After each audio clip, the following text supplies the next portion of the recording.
मिथिलेश जी, राव सच पकड़ा गई बा। वो लोग हमरा के सब सच बता देला और इहो बता देला कि रउआ कितना गंदा नाच नाचेला। रितु जी, आपके याद हुई फोन पर वो लोग कितना हमारे नाच के और हमारे कला के तारीफ करत रहा। वो एकरा से कहे से कि रउआ तारीफ करे खातिर पैसा दिले रहनी। पैसा हम दिले रहनी? रितु जी, आपके 20,000 रुपया भोला जी दिले रहा और वह पैसा वह लोगन के जेब से निकल रहा। और पैसा हम नहीं दिले, पैसा रउआ दिले बनी वो लोगन के हमारे कला के खिलाफ झूठ बोले खातिर। रितु जी,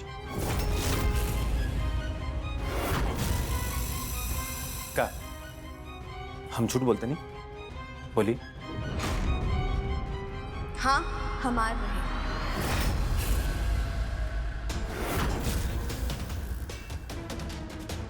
बाकी आवे जावे के किराया के खातिर। आवे जाए के भाड़ा खातिर ना रितु जी, वो भाड़ा पर खरीद के झूठ बोले खातिर रहे।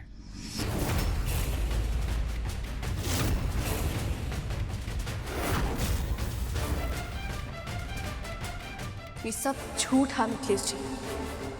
झूठ? अगर आपके बात सच है रितु जी, तो हमारी बात तो झूठ हो जी ना रितु जी।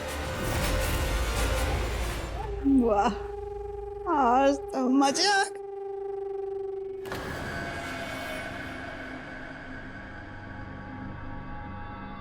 पिछला 1 महीना से आप खूब जी जान से बहुत कोशिश करनी हमारा के गलत साबित करे खातिर, लेकिन अब ना कहे से कि रितु जी अब हम साबित करम ना हम गलत बनी और ना ही हमारा नाच गलत।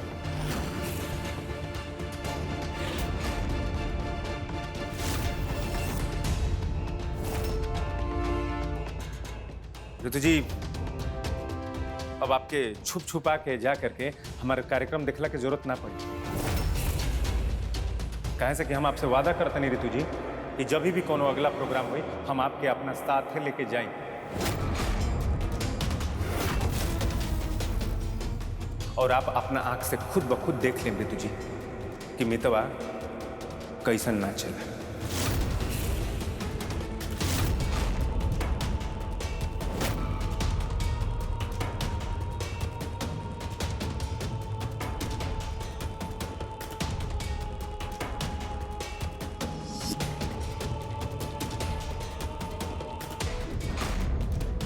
अगर मिथिलेश रितु के अपन नाच दिखावे ले गई तब तो रितुआ ओकर फैन हो जाए। ना ना ना, एकरा के कैसे भी कह के रोके के पड़ी, ना तो हमार सारा खेले बिगड़ जाए।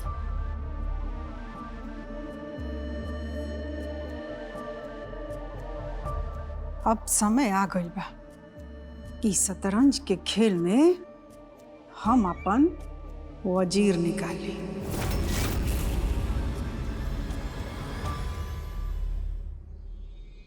मिथिलेश भैया, दर्शक लोग के एगो डिमांड बा।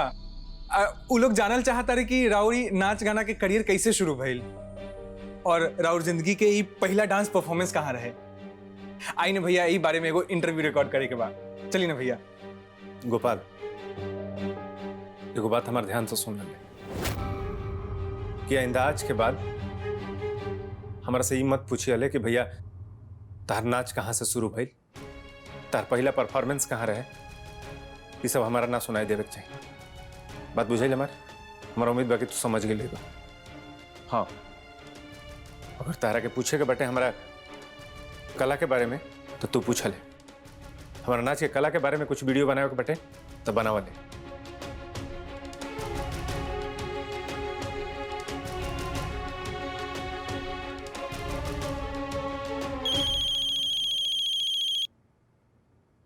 हेलो, कैसन बाड़ा भोला जी? हम बिल्कुल ठीक बनी रंजीत जी। बताई कैसे याद कैनी हमरा के? आजकल सूती साड़ी के डिमांड बहुत बढ़ गई बा मार्केट में। हमरा के 1000 सूती साड़ी भेज दा। 1000? हाँ, काहे ना हो पाई का व्यवस्था? काहे ना हो पाई रंजीत जी? हम कौनो तरह व्यवस्था कई के भेज देता नहीं रहुआ के। ठीक बा, जितना जल्दी हो सके भेज दा। ठीक बा। का बोल बोला बाबू? हाँ, केकर फोन रहला? अम्मा जी, रंजीत जी के फोन आयल रहे, उनका के 1000 सूती साड़ी चाहिए। अब समझ में नहीं ख्याबत कि इतना जल्दी कहाँ से जुगाड़ करी इतना साड़ी के। तो एमे परेशान भइले के का जरूरत बा? वो युवराजपुर मार्केट बानू, वो जितना चाहे उतना सूती साड़ी मिल जाए। अरे हाँ, रहुआ तो बिल्कुल ठीक कहता नहीं, हमारे काम आसान हो गई।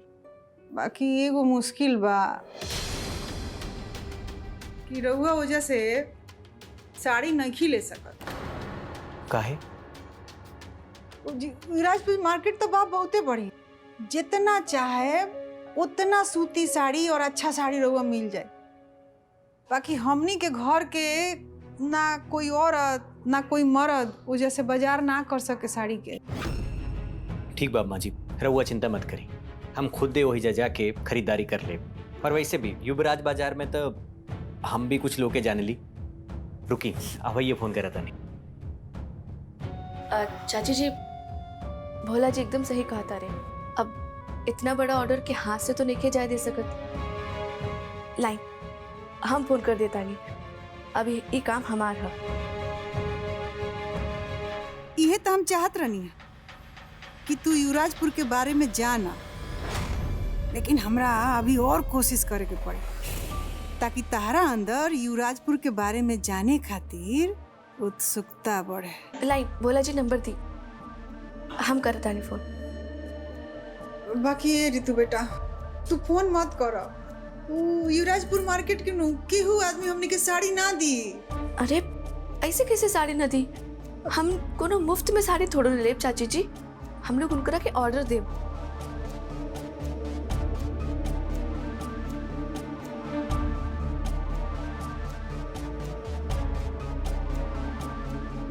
हेलो, गुप्ता जी बोला था नहीं? हाँ बोला तानी।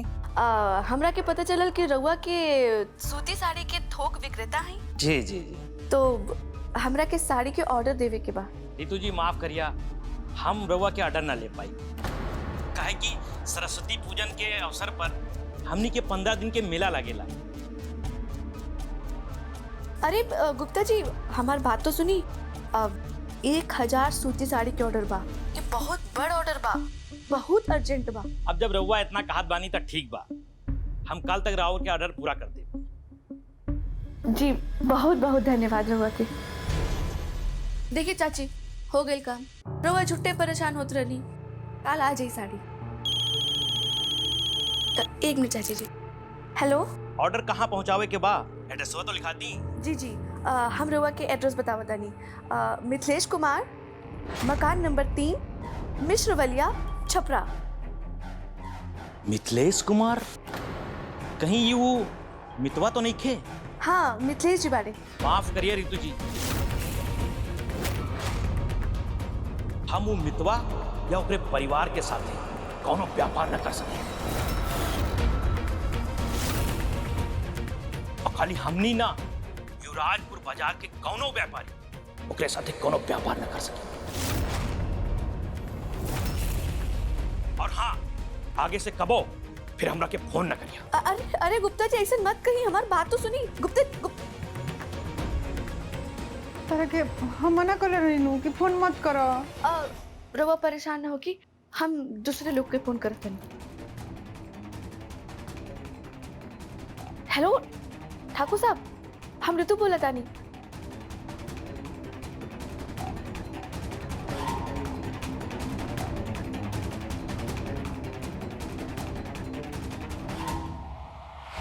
चाची जी, ऐसा काहे होला कि मिथिलेश जी के नाम सुनते ही युवराजपुर के लोग ना बात करना पसंद करत है, ना ही व्यापार करना भी पसंद नहीं करत, सीधे से फोन काट देता। बताए ना चाची जी, ऐसा का वजह बा? बोली ना, कुछ तो बोली। हम कुछ नहीं बोल सकत रही।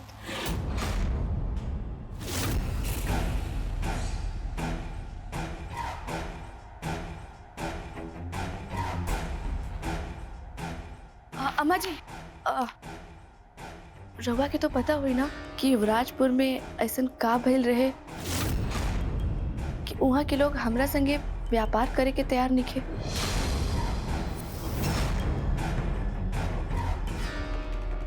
हमरा के नहीं मालूम।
मैं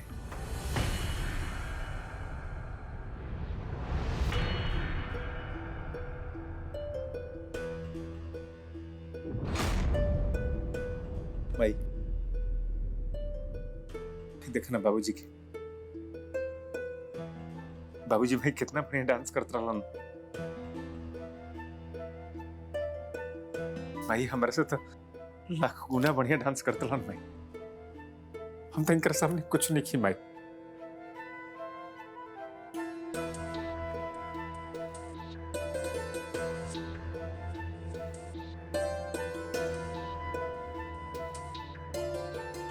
भाई अचानक पता न कहा बाबूजी याद आ गए भाई बहुत याद आवत तारा पता बा भाई डांस मास्टर के दर्शक लोग जानना चाहते रहन हमरा से और बार बार पूछत रहन कि मिथिलेश तू अपने जीवन में पहला कार्यक्रम कहाँ से कैल भाई तू ही बतावा कि हम का बताई हम लोगन के का बताई भाई भाई कुछ समझ में नहीं आवत मेरे अंदर से बहुत पीड़ा होता भाई बहुत पीड़ा होता बेटा ये पीड़ा तोरा के और बर्दाश्त करे के बाद कैसे कि रितु साड़ी खरीदे खातिर युवराजपुर के व्यापारी लोगन के फोन कैले रही वो लोगन तो हर नाम सुन के रितु के बहुत भला बुरा कर तब्बे से रितु हमरा से पूछा ताड़ी कि तोहार युवराजपुर से का रिश्ता बा बाकी हम कुछ ना बता पाएंगे और पता ना कब तक हम ये बात छिपा पाए। ए बेटा रितु के बारे में कुछ पता तो नहीं है? रज्जो चाहे कुछ भी हो जाए पर कोनो हाल में तू रितु के युवराजपुर के और जा होके वाले मेला के बारे में और मिथिलेश के पहला नाच के बारे में मत बताइए आपन मुंह बंद रखिया समझ लू हम नहीं चाहत कि पुरान बात ही घर में फिर से उखरे और महाभारत शुरू हो जाए।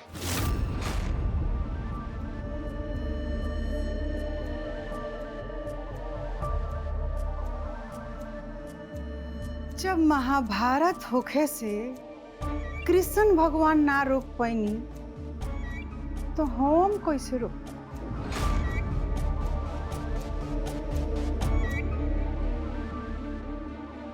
चैताली हाँ माई ते नया मोबाइल फोन नंबर ले ले बड़े नू हाँ माई काहे दे हमरा के चाहिए तो हमरा से पैसा ले ली।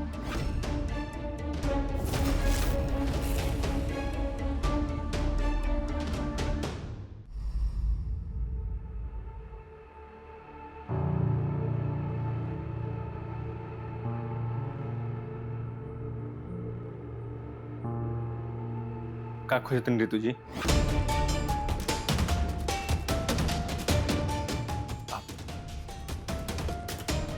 ओ रितु जी युवराजपुर के लोग हमारा बारे में भला बुरा पता नहीं का बोला तरन यही जानना चाहते हैं ना आप सब करा से यही पूछते हैं ना? हाँ कैसे कि हम राउत पत्नी है और ये हमार अधिकार है। बिल्कुल रितु जी आपका अधिकार बाटे रितु जी लेकिन आपके घर में ये विषय पर केहू कुछ न बोली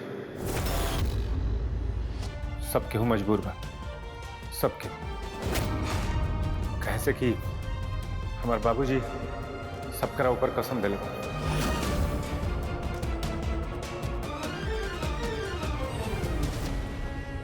जवन होवे के रहे हो गए हम नहीं के चाहत है कि युवराजपुर में जो भी भइल ओकर असर हमरा बिटवा मिथिलेश के जिंदगी पे कब्बो पड़े।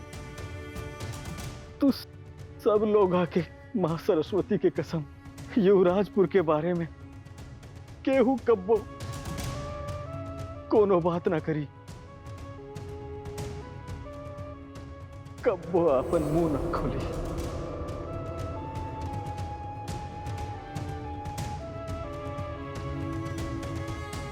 हमने सबके ऊपर बाबूजी के कसम बाटे।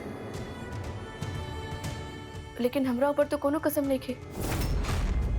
तो हम तो ये बात जान के रह कि ऐसा कवन बात हो गई रहे जो उ लोग राउर नाम सुन के ही भड़क जाले, रउआ के भला बुरा कहले।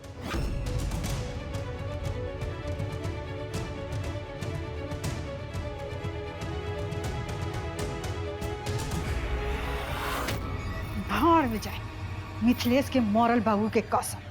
ऐसा सुनहरा मौका हमारे हाथे लागल बा, एगो कसम के खातिर हम ओकरा के ऐसे नहीं गंवा सकत। ऋतु और मिथिलेश में झगड़ा लगावे के मौका ऐसा फिर हमरा मिली कि ना मिली।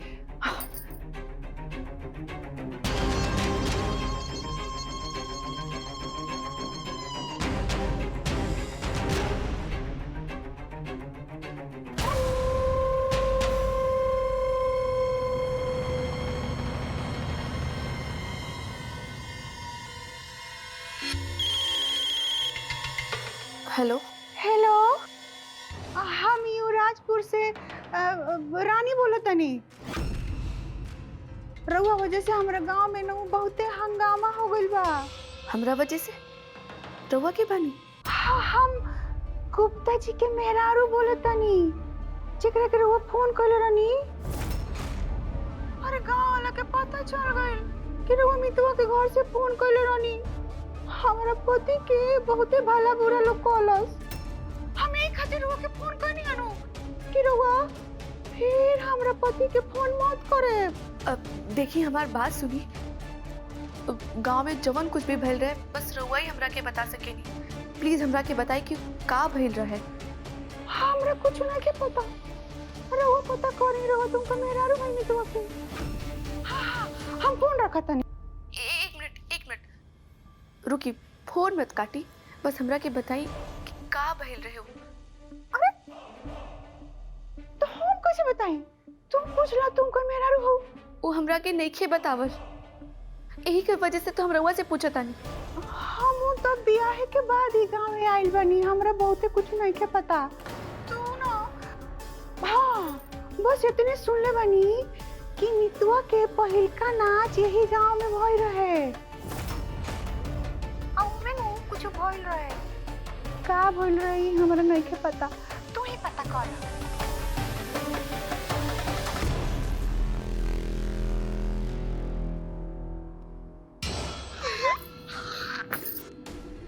मजा आ गई हमरा।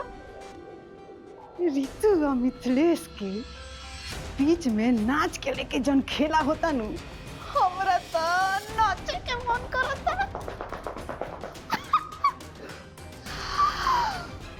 मिथिलेश ऋतु के अपन नाच दिखाओ के चाहत रहलन।